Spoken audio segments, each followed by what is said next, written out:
मुस्लिम पाशापेठ येथील विठ्ठल मंदिरच्या शेजारी रात्री 12 वाजताच्या सुमारास अनोळखी 8 ते 10 युवकांनी बेकायदेशीर जमा जमून दगडफेक करून फिर्याद जमादार यांची 4 चाकी वाहनाचा तोडफोड करून नुकसान केल्याप्रकरणी गुन्हा दाखल करण्यात आलेला आहे। सदर कारचे पुढील व मागील बाजून काच फोडलेले असून 12,000 रुपयाचे नुकसान केले आहे। या प्रकरणी फिर्यादीने दिलेल्या फिर्यादवरून संबंधित 8 ते 10 अनोळखी यांवर जेलरोड पोलीस ठाण्यात गुन्हा दाखल करण्यात आलेला आहे। सदर घटनेची पुढील तपास पोलीस करीत आहेत।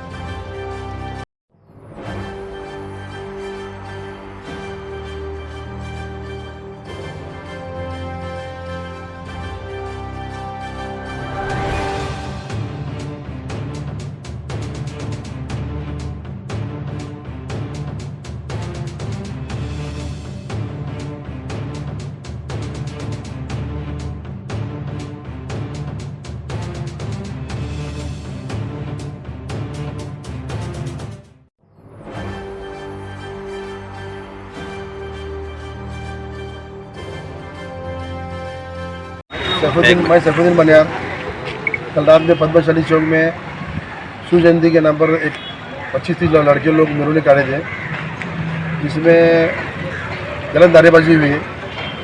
लांडे लो तुम्हारा चढ़ाए से हिंदुस्तान छोड़ो जावा नहीं तर सबला चला जावा, ऐसे नारे थे उनके। फिर भी हमारे लड़के लोग खामोश बैठे, कुछ बोले नहीं उनको। उसके बाद जाते हैं पर 12-12:30 बजे उन दुकानों में दगड़ फेंक करे। हमारा शिव जयंती से कुछ नाराज़गी नहीं है, क्योंकि हम खुद भी चाहते हैं कि हम सब हिंदू मुस्लिम मिलकर शिव जयंती मनाना, शांति से होना। और गलत नारे, गलत लड़के लोग की वजह से हमारे में नाइतफाकी आ रही। हम व्यापार धंधे वाले साहब व्यापार कल दुकान बंद कर घर पर गए, रात में आए।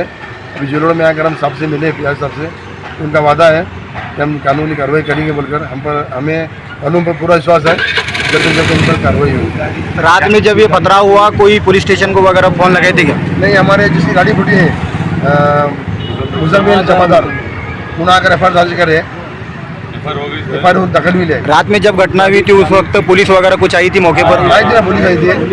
एक बच्चे को लेकर ये मामला कब हुआ? कल 12:30-1 बजे। कितने लोग थे? 25-30 लोग थे साहब। दगड़ पे कहाँ पे हुई? दुकानों पर है हमारे। मेरा इलेक्ट्रिक दुकान है, होटल पर है, चाचा होटल है। इसमें कुछ नुकसान हुआ क्या? बोर्डों का नुकसान हुआ, इनका होटल का नुकसान हुआ, एक कार का नुकसान है पूरा। कहाँ पर भी दगड़ पे? पद्मशाली चौक।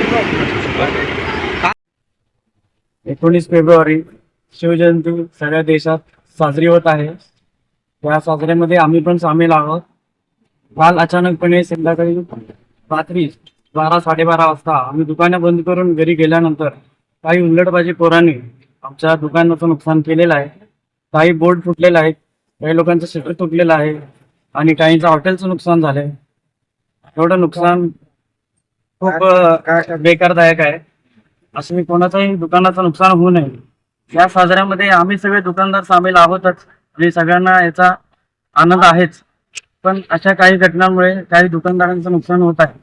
ते नुकसान आम्हाला परवडत नाही किंवा आम्हाला ते सहन पण होत नाही, कारण आम्ही रोजही करून खाणारे लोक असे नुकसान होत असेल तर मग काही पुढे अडचण होईल। तर ह्यापुढे अशी घटना होऊ नये असे सगळ्या आम्ही प्रेसधारकांना आणि काही मोठ्या लोकांना सांगत आहे। नवनवीन बातम्या पाहण्यासाठी SB न्यूज चॅनलला लाईक करा, शेअर करा, सबस्क्राईब करा।